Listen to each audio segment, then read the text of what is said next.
advice and opinions expressed by Dr. Grant Pichet and her guests are meant solely as suggestion and should not be in any way construed as child-specific advice. Doreen Grant Pichet and Dr. Doreen is an expert in autism. Doreen Grant Pichet, Dr. Grant Pichet. Doreen Grant Pichet. Dr. Doreen Grant Pichet is a visionary in the field of autism. Now, you can ask me questions and ask Dr. Doreen. Good morning and welcome to Ask Dr. Doreen. I'm Shannon Penrod and look who I'm here with. Good morning, Dr. Grampy. Good morning, Shannon. How are you? Good morning, everyone. I'm so glad to be here with you. And I want to say hi to everybody who is watching us live. We are live this morning. It is, I don't even know what the date is. It's the 25th of August. Thank you. Chris is holding up numbers for me. It's the 25th of August and we're 2026. We're excited to be here with Dr. Grant Pichet. If you don't know, Dr. Grant Pichet is a true expert in the field of autism. I believe the expert in our time. I can say that because she has so greatly influenced my life, my child's life, and I've watched her influence so many other lives. I've always said this about you. I feel that you can see around corners. The field has changed so much. And I feel like you always see something coming before it gets there.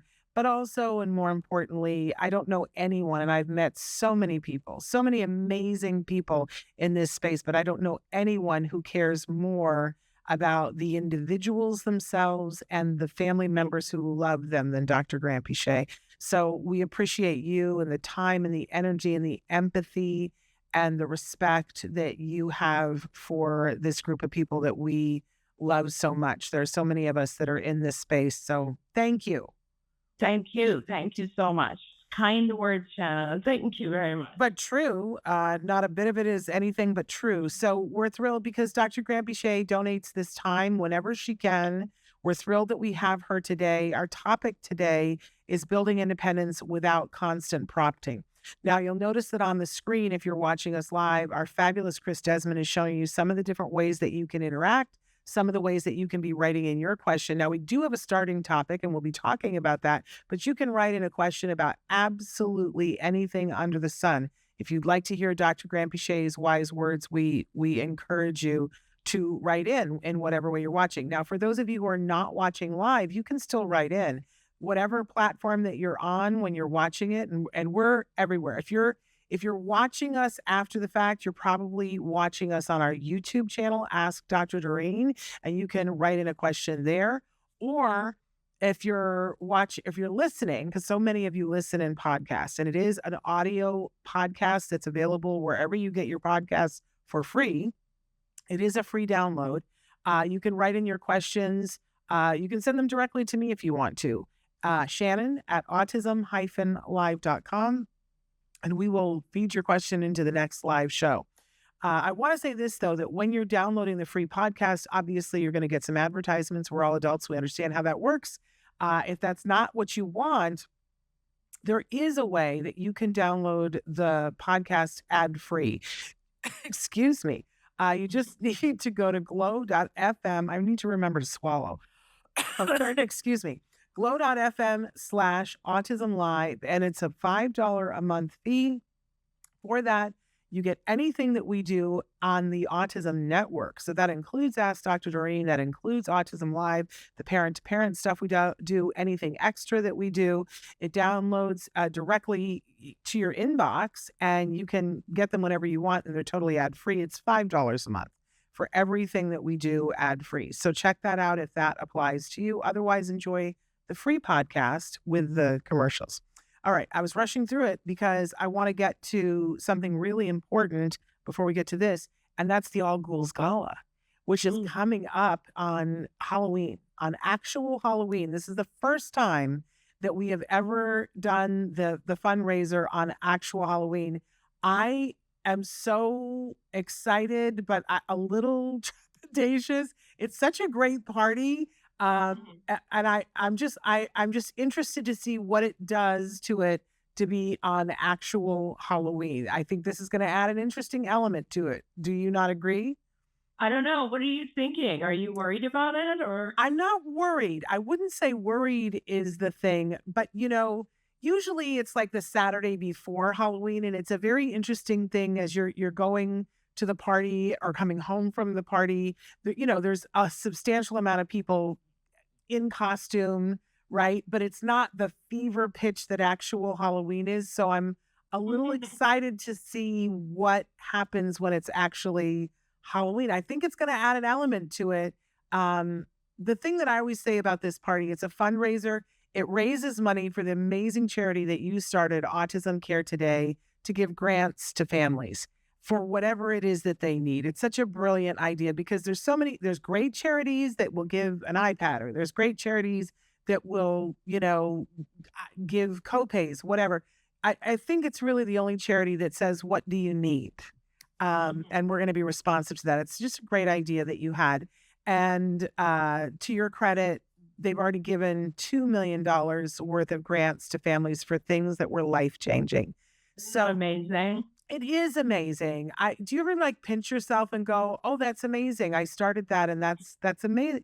It's great work. It's part of your legacy, and it continues. It's wonderful. It is wonderful and meaningful. And so this fundraiser, which is an amazing party, I always quote Mike Darnell, fabulous producer, television producer. Was the original producer of American Idol on Fox Television, and he comes to this party and he always says, "This is the Halloween Hollywood party of my teenage dreams." That's what and I think that's the perfect explanation of what it is. It's like a Hollywood party on steroids that you dreamt of going to when you used to watch movies about what Hollywood was like, because there's celebrities there. It's just off the chain. The food is incredible. Open bar. It's wild in a very safe way. And wonderful dancing and lots of opportunities for all kinds of things. There's an auction. It's mayhem in the best possible way. So people should come. The tickets go on sale on September 1st. That's just like a week away, and it will sell out. It will sell out, and we're expecting that it's going to sell out rather quickly. It sold out last year. And I was very uncomfortable in the last 2 weeks with the phone calls and the texts and the messages. People were messaging me in the middle of the night and begging and saying, "Is there any way that you can get me in?" Just I really don't want to do that. So if you really want to come, make sure that you buy your tickets. I do want to say that the ticket price is a little bit more this year, but we have a special code that I will be giving out on September 1st it's a $50 off coupon for if you buy them early. So it'll be worthwhile to buy them early. So I will say that. I also want to say that the reason for the whole thing is raising the money for the grants. The grant phase will be opening on September 15th. It's just for a month, September 15th to October 15th. If you or a family that you know is needing something and wants to apply for a grant up to $5,000 with help with that thing, you can go on act-today.org and fill out a grant application. I'm going to tell you that the single most important part of that app, you have to fill it all out. Let me say that. Every part of it, if you leave something blank, it could disqualify you, right? But the most important part is where you get an opportunity to tell your story. And I think it's take your space there and tell why having this thing would be life-changing. I am not currently on the grant committee, but I have been before, and I think the letter is the biggest part. So, but don't leave anything blank. I know sometimes people just, kind of half do it. No. If you're going to do it, fill out the whole thing. It's not a lengthy application process. They really have pared it down to make it very user-friendly. Anything else you want to say about this party and the grants and the charity? No, we look forward to seeing everyone there. And it is our biggest fundraiser for the charity. So it's pretty important. It's a good time. You should definitely come there. Okay. So we've talked about that. Now our topic today, as I mentioned, is building independence without constant prompting. Mm-hmm. I see this as one of the biggest stumbling blocks for anyone who loves somebody on the spectrum and is wanting for them to go to make progress, is knowing when to prompt, how to fade prompting seems to be the hardest thing for caregivers. I certainly have been in that boat myself. And And I don't know, like, I don't even know where to send people for the definitive. Like, I know to send them to IBT, the Institute for Behavioral Training, to take a small course on prompting. But I wish there was like an infograph that like explain Yeah. it, so that people could get it and then relearn it over and over and over. Because I definitely know people who overprompt, and I think I have been really, really guilty of that. But I also know people who don't know how to prompt at all, and parents who will say, well, but they're not doing it, and I don't know why they're not doing it, and not realizing that prompting is a great way to get someone to do something. Do you see this too, or is it just me? No, I think you're right. I think there's a lot of issues with knowing how to prompt and knowing when to stop prompting.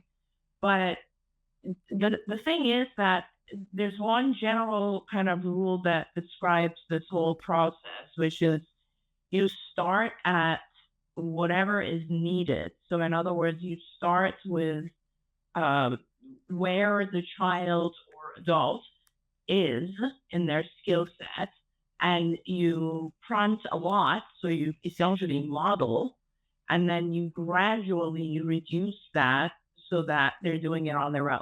So that's the kind of general rule. But because people start at different levels, because people have different skill sets in whatever thing we're talking about, whether it's, prompting just the beginning of a very small action, or we're talking about independence in a larger scheme, like independence at school or independence at some other bigger function.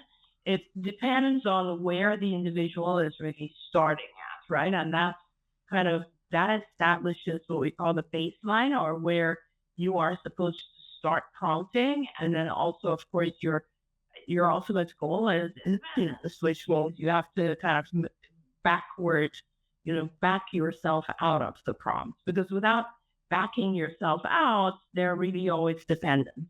Exactly. And that's a lot of the questions that we've gotten kind of signal that to me. So I'm going to jump right in here with the first question. I feel like my teenage son can't do anything without constant prompting. It's like he's turned off his brain and is totally just moving through life waiting for me to prompt him. I'm sure it's my fault, but how do I stop this? Yeah. So do they say what specific area or thing, or just in general? They don't say a specific, because they're making it sound like it's literally everything that Okay. and I certainly I have seen this, where somebody just, because they've been overprompted into outer oblivion, Yeah. where they're running on autopilot and Yeah. waiting for somebody to steer them. Yeah. Well, I don't know if they're running on autopilot, or if they are kind of dependent on the well, it could be a couple of different things. So some of our kids become dependent on the initial kind of nudge to start a particular thing. And that could be just prompt dependence. On the other hand, I know also that a lot of our kids kind of consider that your prompt as a rewarding thing. They consider it an attention. And so then they become kind of dependent on it, because, or they keep themselves dependent because they want your attention and interaction. Does that make sense? Yes, it totally does. Yeah. So both of those things happen, and we have to kind of be very cautious of both. And to answer the question for this person, I think you just have to start with one action. The thing is, there's like, you cannot across the board abandon prompting when someone is prompt dependent. You have to pick one specific situation and say, in this particular situation, I'm going to really work on fading myself out, prompt fading, right? And then once you've done that, which fading is not a huge thing, it's more about us than about them. Fading is just, setting your mind and saying, okay, I'm going to reduce my prompt. There's lots of different ways to reduce your prompt.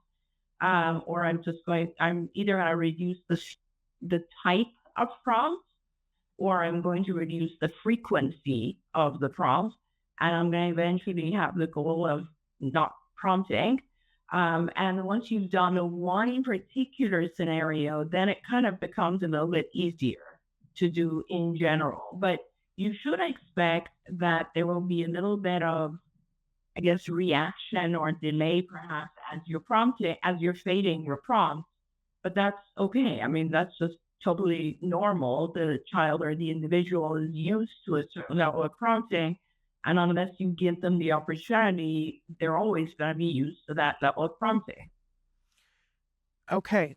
We've got a couple of live questions. I just want to address, because Elephant Mouse XYZ has said, I've asked this before. I want to get on this channel. Can you tell me here? And I just want to make sure that you're hearing me say, I'm so interested. If anybody is out there, that we have a different show. This isn't a show where we typically have guests, but we have Autism Live. And if you want to be on Autism Live, I'm always looking for guests on Autism Live. The process is that you write to me, Shannon, at autism-live.com, and you tell me about yourself, a little bit about yourself and what you'd like to come on and talk about. It's usually about a 6-week time period to get back to you. So you have to be a certain level of patience.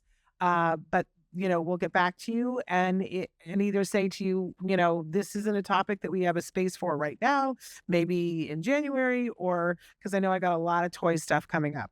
But we want to hear from you, and we're always looking for guests. So write to me, Shannon, at autism-live.com.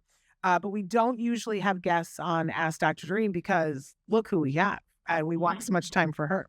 Also, I'm going to make a mess of, but the other person who wrote in, I'm not going to try to say what the name is. She says, hi, they say, hi, both. So glad to be with you as I cannot always listen to you live. Recently, we have been struggling a lot with sleep. Besides melatonin, which they say does not work, I'm not getting a lot of help from my son's doctor. Where do I start? Thank you. And he is 6, by the way. So sleep. And sleep is a pretty complex thing to talk about. I can give some guidance behaviorally, but really, I think there are so many things I would ask first. And this isn't a live question, unfortunately. No, this is a live question. Oh, good. Then we can ask questions. The issue with sleep, first of all, have you determined, is it not falling asleep, not staying asleep, or waking early? Do we know which one it is? And have you determined that there's no biological issue that's causing the sleep disturbance? Like, for instance, stomach problems or anything, subclinical seizures, or is the child experiencing some sort of pain? Have you ruled out all of those things? Okay, and we'll wait for them to write back to us on that.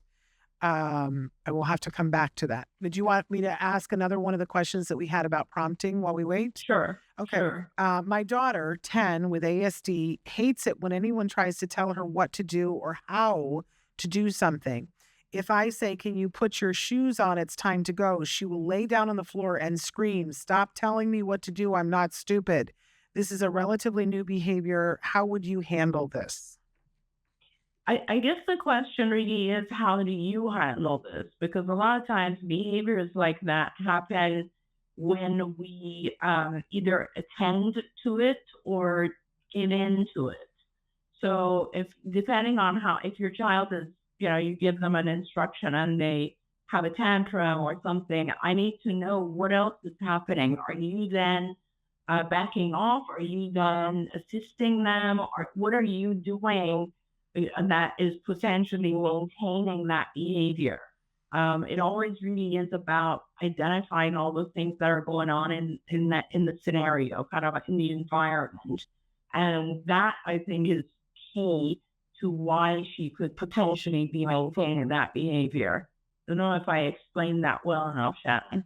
No, I think that you did. I think one of the things that I hear you and so many other people at CARD saying is that all behavior is communication. And I think we forget that sometimes. We are so concentrated on the fact that the behavior is making us uncomfortable or it's preventing us getting out the door or whatever, that sometimes, It's so ironic that I hear parents saying all the time, I just wish my child could talk to me. I wish my child could tell me what's going on. I wish my child, but sometimes we, and I include myself in this as the star of this, miss what is being said and what it means. But this question made me think about the fact that I have I, young people in my family that when they were even younger, there was one of them who would describe and say when somebody would tell them when they're about to do something and somebody would tell them to do it, that she said it felt like nails in her head. All right. What a description. And I always think about that because, when you're about to do something and somebody tells you to do it, it's an unpleasant feeling. Right. Yeah. And what I'm hearing is this person say, don't tell me what to do. I'm not stupid. That feels like they're communicating that feeling. Now, it might be that I'm putting that on it because of this family member saying that to me. I don't know. But if I was about to put on my shoes and somebody told me to put on my shoes, I would want to throw my shoes at them. It depends, right, Shannon? Like there's so many factors that are in there. You're right. It could be just annoying that if someone is kind of telling you something that you already know how to do, but it could also be that this has now become some sort of a communication or interaction or a game to the child. Yeah. It could be that the child's already frustrated with something else and they're kind of taking it out on you. Like we just need to know a little bit about the circumstances, right? All right. Well, this one isn't a live one, so we'll ask them for more information. But the one that is live wrote back and said, waking up in the middle of the night and stay awake for 2 to 3 hours. He never complains about pain. Okay.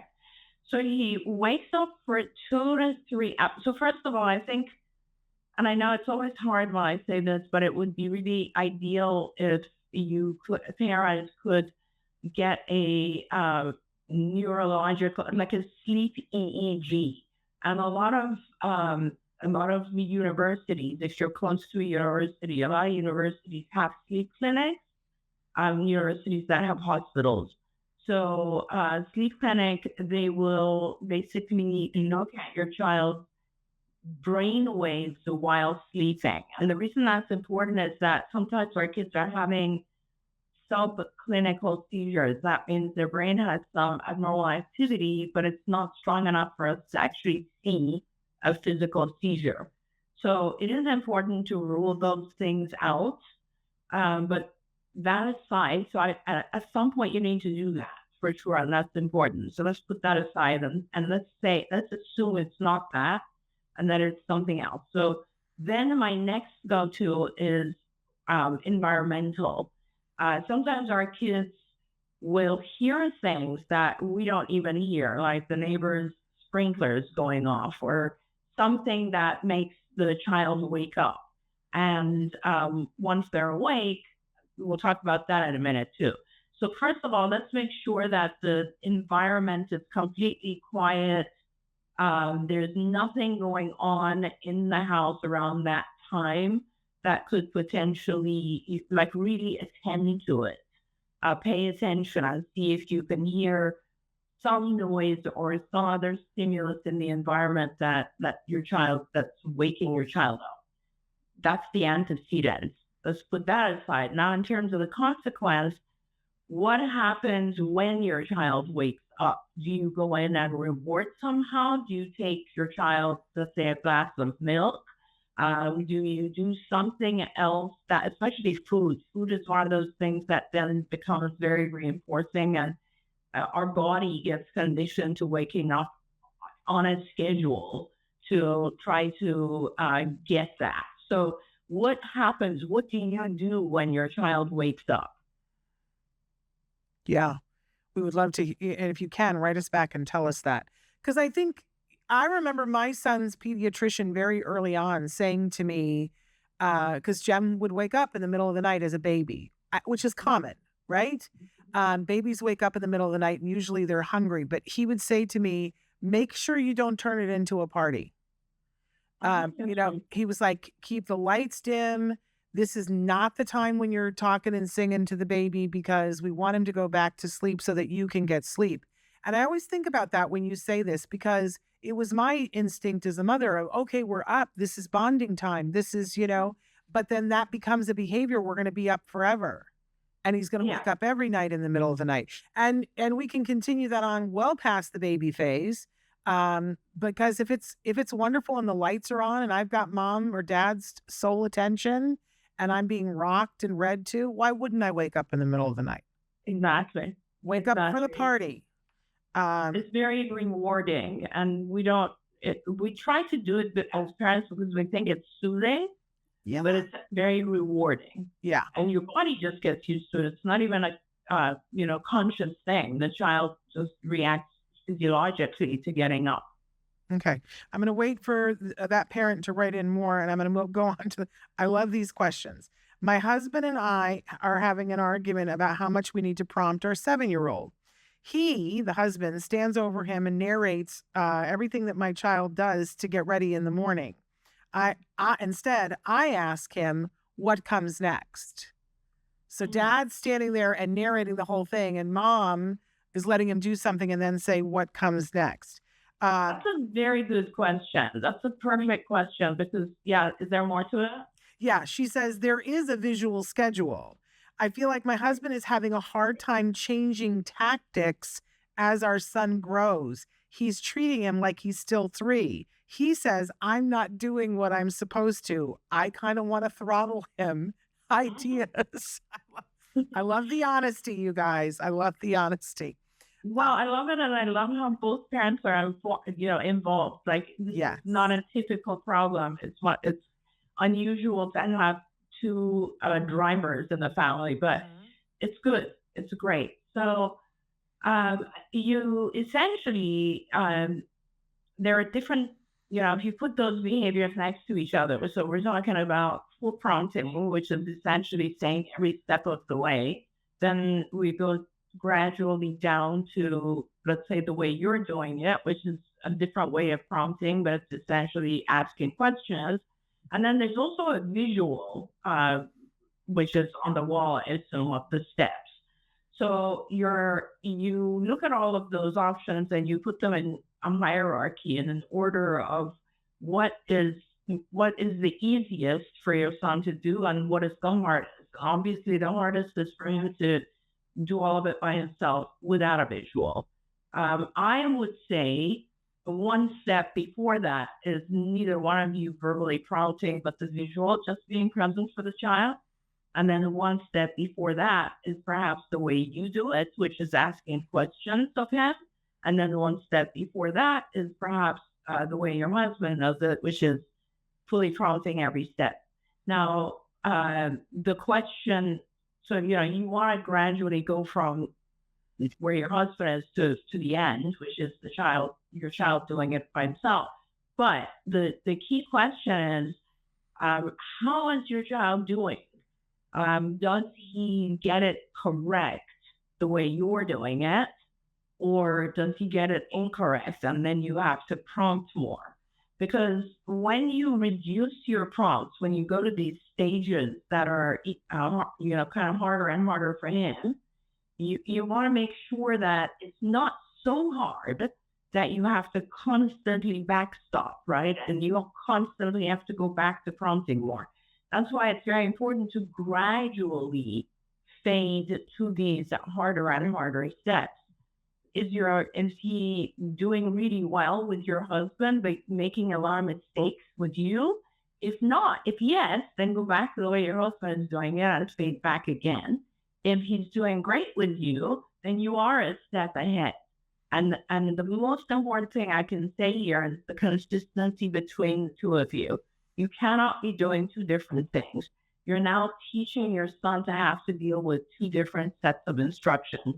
And there's no reason for that. So the 2 of you should really have a discussion, get on the same page, and prompt, very, very consistently. And both of you kind of agree that the goal is to get to a point where you don't have to prompt at all. You don't have to be present at all. I love that. That's great advice. So we're going back to the sleep question. I know it's a little disjointed, but the question was, what happens in the middle of the night? So they've written back and say he stays in bed, actually. I would hear him going to the toilet. He sleeps in his bed independently and never comes to us. We've actually put a watch on him to track his sleep, and we did not know how long he would stay awake. So very interesting details there. Yeah. So he's staying in bed, and what is he doing in bed? I know that this keeps going back and forth. It's very possible for him to be rewarding himself. For example, is he picking up a toy when he's in bed? Is he playing? Is he reading a book? What is he doing exactly? Also, since this is live, could you tell us how old he is too? That would be kind of important. He's 6. She told us before he's 6 years old. He's 6. Okay, got it. Yes. Yeah. So let's find out what's going on. And this is for a period of 2 hours. And how do you guys know that he's awake? On the watch. Well, watches are not that accurate. And they don't tell you always wake cycles. So I wouldn't depend on the watch predominantly. I have a multitude of these tracking tools, including, an Apple Watch. My bed actually even monitors movement and sleep itself. Like, I have a lot of these different tracking tools, and they're not accurate, and they don't match each other either. I have Oura Ring, all these different things. I wouldn't depend on that alone. I would maybe set up a monitor just to see a little bit more detail of exactly what's going on. Okay. So they've written in several different things. They say, I would hear him turning in his bed. I'm desperate because he will tell me in the morning I could not sleep. She says, she says she can hear him mumbling that maybe it's a kind of stimming verbally. They say, I don't know if it's a he or she, they say, I can hear him go to the toilet and I am awake then. So that wakes them up, the fact that he's gone to the toilet. I sort of love that he's gotten up and gone to the toilet because we have a lot of kids that wet the bed. But if that's then keeping him up for a couple of hours. Let's make sure about that. So we're not sure about that because we all turn, and we turn like 100 times in bed during the night. No one is still. But I would definitely put a monitor in and see, in a very unintrusive way. So that, like, you don't want him to know there's a monitor. But the fact that he's waking up and going to the bathroom is a fantastic thing. That means he's very well toilet trained. But at the same time, if you want him not to go to the bathroom, that means we need to stop giving liquids a little bit earlier in the evening. So, for instance, no more water or drinks after 6 p.m. But it's not a huge deal if he gets up, goes to the bathroom, comes back, and sleeps. The fact that he says to you, I didn't sleep, could also be a misunderstanding of what that actually means. So, for instance, he could be saying, I didn't sleep because he woke up once.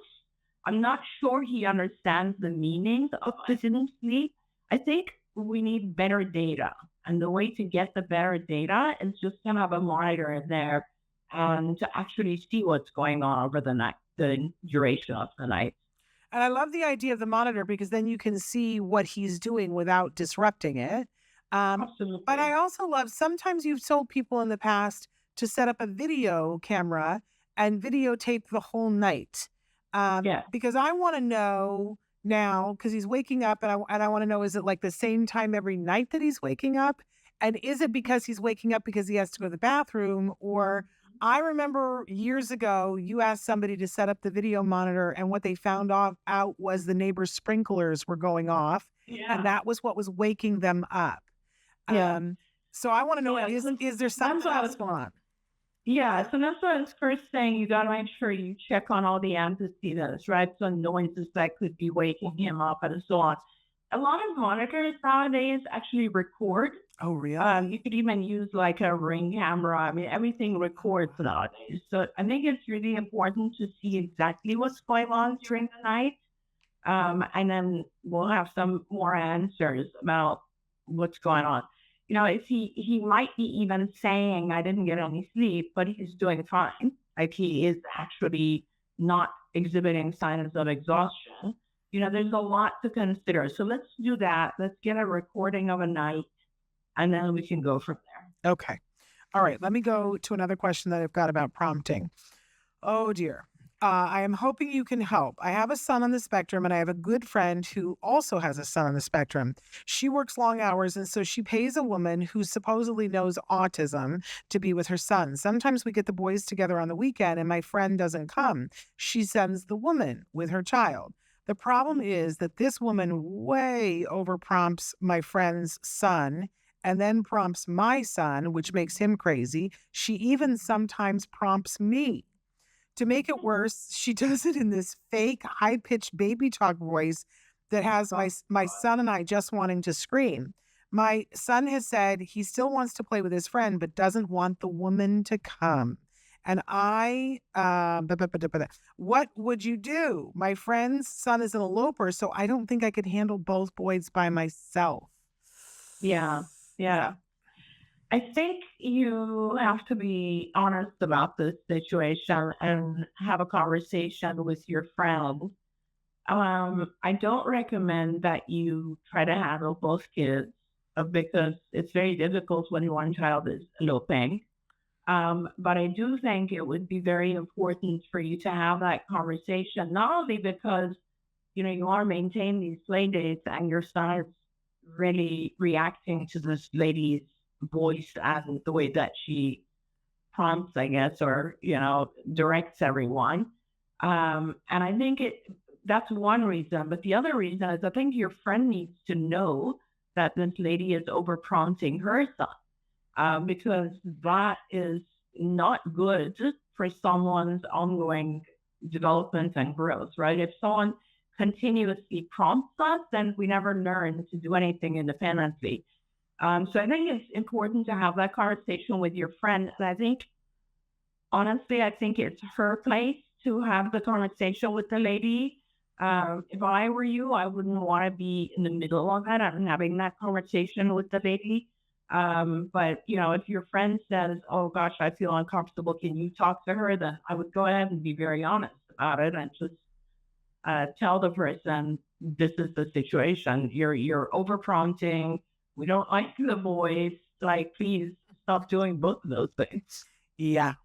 I have no hesitation when it comes to our kids. I don't care. I just tell everyone everything. Yeah. I'm with you too. I worry about, I just know that parents who think that they have found somebody who's great with their kids don't want to, and so their life is working as a result. They can be very resistant to hearing that it's not working. So be prepared for that. It'll be what it'll be. I wanted the parent that was talking about the sleep wrote back and said, we shared the same room during 3 weeks. We just came back from vacation, and the issue is the same at home. So maybe that rules out that there's a sprinkler because they were doing it on vacation and they were in the same room. Right. And there's the mumbling. I'll be honest. My question now is the child exhibiting symptoms of being tired during the day? Yeah, that's what I said too. I mean, maybe the child's not exhausted at all. Yeah. And which would also tell us more. I do think, though, that I think from a few of the comments, I feel like mom is basing, or dad is basing their concerns on things like he's tossing and turning. And that doesn't mean that he's awake. Mumbling also, there's a lot of people that talk in their sleep or mumble in their sleep, and they're completely asleep. Yeah. When they do that. So I really wouldn't worry about that either. I think it is important to videotape the entire session to have some clarity on exactly what's going on. Yeah, absolutely. Okay. So I want to go back to talking about the prompting a little bit, and anybody can ask any question. We still have like 15 minutes, you guys. So one of the things that I've really been noticing lately is the expectation that because somebody is a certain age, well, they should know this by now. Whether it's the child is 8 or 48, this expectation of, okay, well, this person should know to do this. Because sometimes when I'm talking with a parent, or I'm talking with a professional is talking about an issue with a parent or with a child, the issue comes up that something's not happening. Whether it's, the example that I've been using a lot lately that really was mind blowing to me was somebody telling me that a parent that had been given the goal to play with their child for 10 minutes a day, and the goal was not being met. And my question was, does the parent know how to play with the child? Okay. And that was met with complete and total utter shock about, is that a possibility? And I was like, oh my goodness, that's such a possibility. That's, I didn't know how to play with my child. I didn't know how to play with my child. And then I had to learn how to play with my child because my child wasn't doing things based on how I had played with other children. Sure.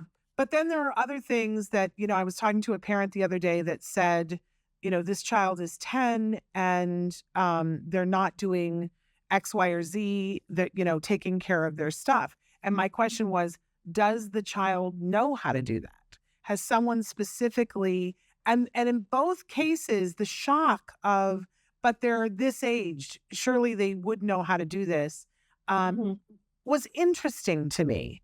This expectation that people will just, whether they're on the spectrum or not, that they will just pick up this behavior that seems to be free floating out in the universe and they will have assimilated it themselves.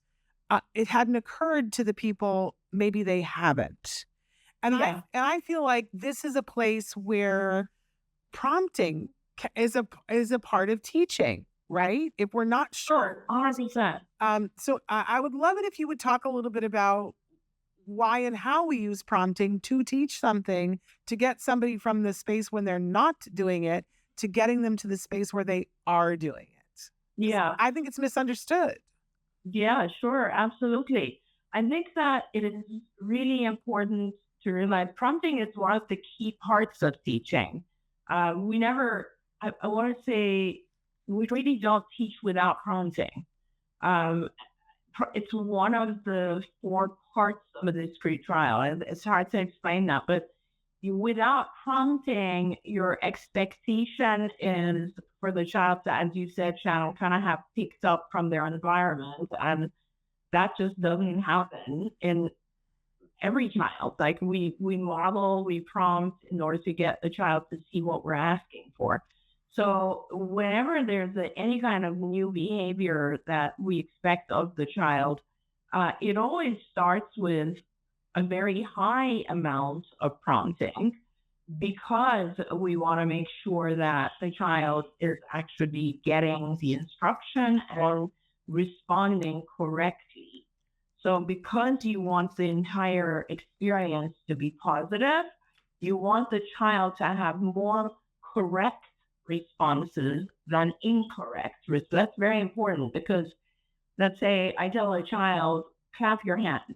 The child has absolutely no idea what that means. They're going to be incorrect. And so that means I don't have an opportunity to give them a reinforcer.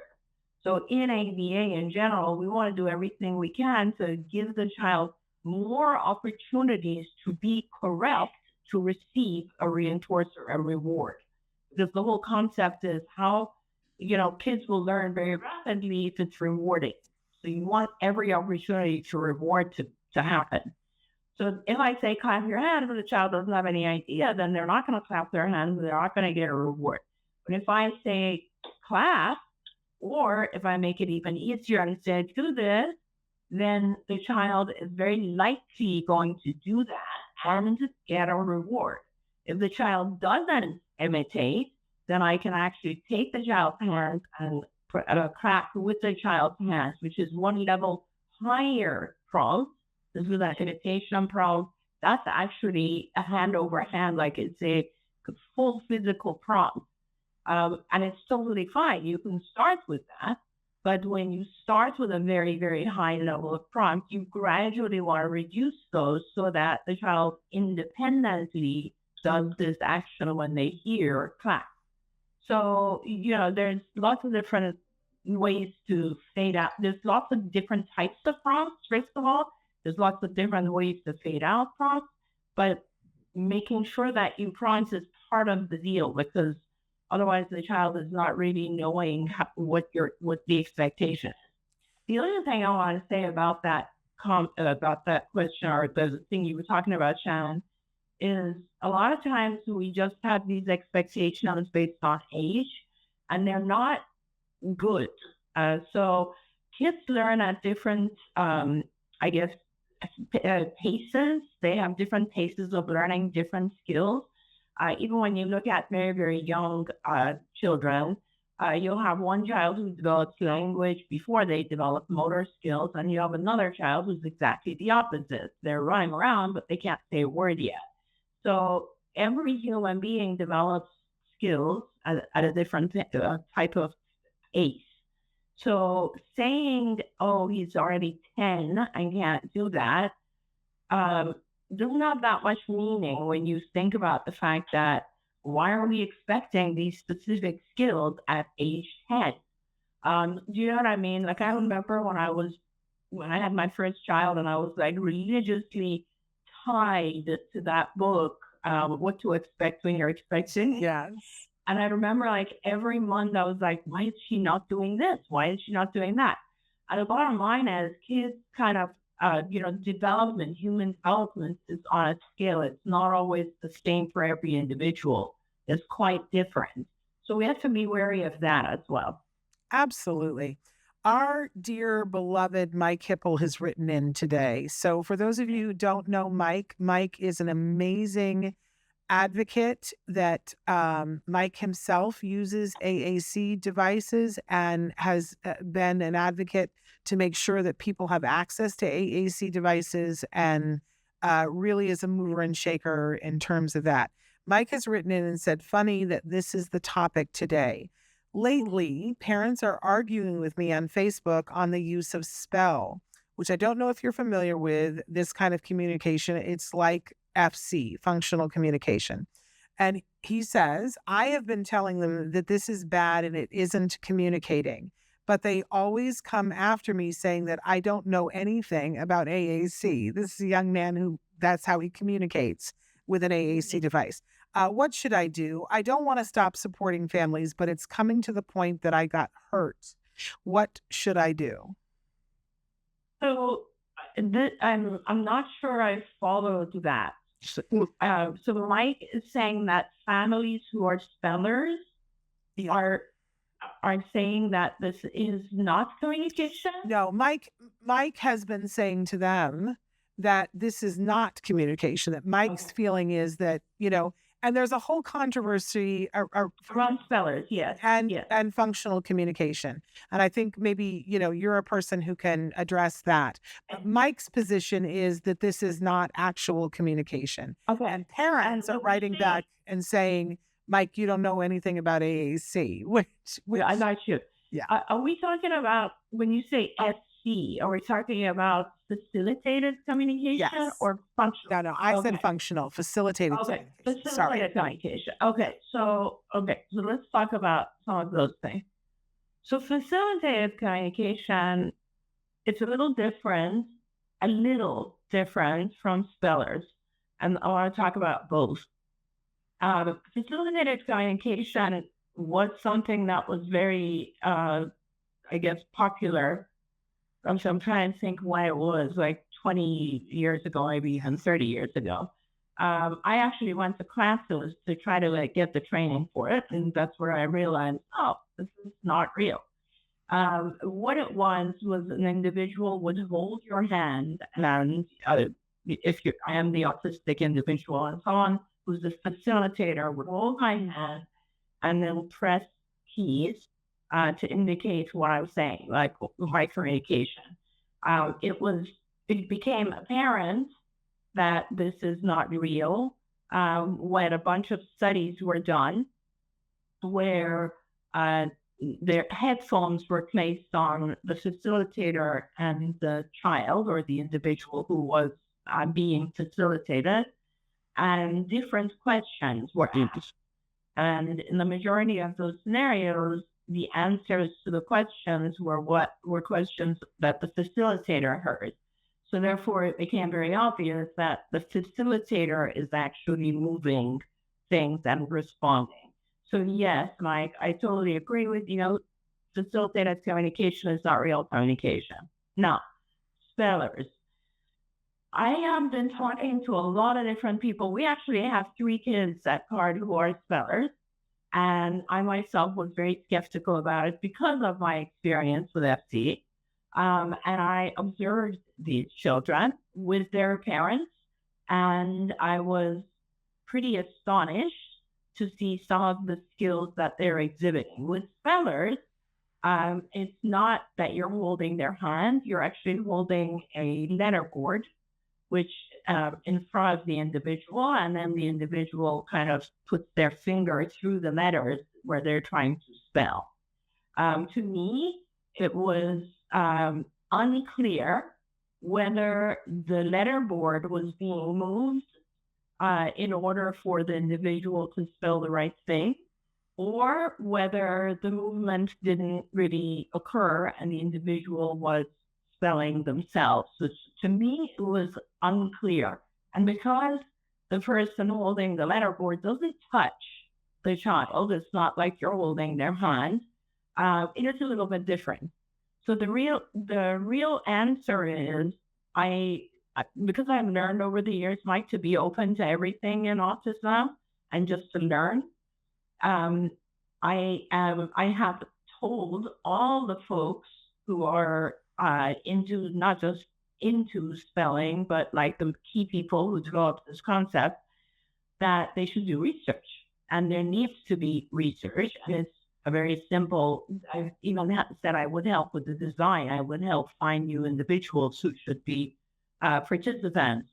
And unfortunately, the research hasn't really been done. I don't know if it's a matter of funding. I'm not sure what the issues are, but until the research gets done, it is a big question mark. Now, let's put that aside for a minute. And typing on an AAC device is absolute communication, as you know, and is a completely different thing because it's 100% legitimate. So if I were you, in this circumstance, feeling a little bit upset, hurt that they're kind of being a little insulting, I think I would very plainly say, I've been using an AAC device for years. I'm a master at using AAC devices without emotion behind it, just the factual statement. Put that aside and say, there hasn't been any research on spellers. I'm happy to believe what you guys are doing, but I think the research has to come first. And the research is really important. It's not just because, oh, great, you need to prove it to me. It's because when things aren't scientifically supported, it can hurt people. A lot of people will go and pay money and try to do spelling or something that doesn't have research behind it, and they're not only wasting their time and money, but they're not doing something else that might be more effective. So research is important for a lot of different reasons. All of that said, so like, how it is that, that parents are always trying to find something that will help their child. So I know you're trying to help them see, but we're not always open to seeing things from a different perspective. And I think that's what's really important here, is that you should maybe try to see their perspective, which is maybe they have hope using spelling, and they should try to see your perspective, which is, I think your perspective is closer to mine, which is, gosh, I really don't want you to waste your time doing something that might not be real. And I think you leave it at that, and they have to decide based on their own experiences. I think that's incredible advice, and I'm sending you a hug, Mike. It's hard. All of it is hard. I think, it's in no way the same thing. And I don't want to say that because you're the person with the AAC device, but I know that I will have parents come up to me and, for instance, tell me the virtues of floor time. And that was not my experience. My experience of floor time was that it was trauma inducing for my child. And no one can convince me of the fact that it wasn't because that's what my experience was, And so anybody wasting their time telling me how amazing floor time is literally wasting their time. And I know that it's that way sometimes when I'm talking to somebody about good quality ABA and they've had a negative experience. And I've learned over the years that it's not my job to convince them because they've already had an experience. I can be sad for them that they're missing out on a whole other thing that is different than what they experienced and their child is missing out on that. But people get really vehement about whatever it is that they think. I know I do. Yeah. I do. So, I love this advice for you from Dr. Grant Pichet that, you got to know who you are and you're an amazing advocate for AAC. And if people can't see that early into the conversation, then, that's very sad. But I would hope that you would know that about yourself and not allow what they think to hurt you. That would be so sad. Absolutely. Yeah. But Shannon, it's actually very interesting. I see we have a couple more minutes. It's really interesting that we're talking about it today in the show where we're talking about prompting and prompt fading. Because if you look at things like event-associated communication or spelling or whatever, it is really, in order to become independent at using a communication board or an audio device or anything else that involves keyboarding, for communication, in order to get to independence, you do need to fade all those prompts. And Mike is absolutely right in that while there is someone either holding your hand or holding the letterboard, it is not complete independence in communication. I think that's the point he's trying to make. Yeah. Yeah. And so important that we listen, that we all listen, right? Because here's Mike in this space using an AAC device. I love social media and I love that we can have conversations with people that we couldn't have before. But, sometimes we have people saying things. The fact that somebody is telling you that you don't know about AAC device and here you are, the person who could tell them what it's like. It's disappointing to say the least. But Mike, we adore you. I'm so thrilled that you were with us today because I know we can't always have you live with us, but thank you so much for taking the time to write in and bringing this to the forefront. I also want to thank you, Dr. Grant Pichet, for taking the time to be with us because I always learn things and I know that you guys always learn as well. It's just such a it's a privilege to have a front seat. Thank you so much, Shannon. I do too. I always learn from our show, both from you and from our viewers. Yeah, you guys are amazing, and we appreciate you. We have a great show tomorrow for you. We won't have a live Ask Dr. Doreen next week, but I believe we have you back the week after that. I think I am not able to do any shows until the 10th of September, so it might be 2 weeks. Okay. So we will be back with we'll play some oldies, but some goodies in the meantime. And then we will be back. I know I mentioned our first toys arrived today because I'm already working on the toy guide. And so toys are coming. It's if you know somebody, we're still accepting toys for a little bit more than a month. And so if you know somebody who wants to submit a toy for the toy guide, I can't wait to show you things because, we have the newer award that is your pick. So I can't wait to show you things so that you can pick the one. Thank you. All right, you guys, we're back tomorrow with a great show, great guest. Until then, give your kiddos a hug from me and one for you as well. Thank you, Dr. Grant Pichet, and bye-bye for now. Thank you. Bye-bye. Don't forget, you can watch Ask Dr. Doreen live every Tuesday morning at 10 a.m. Pacific time. We hope to see you there.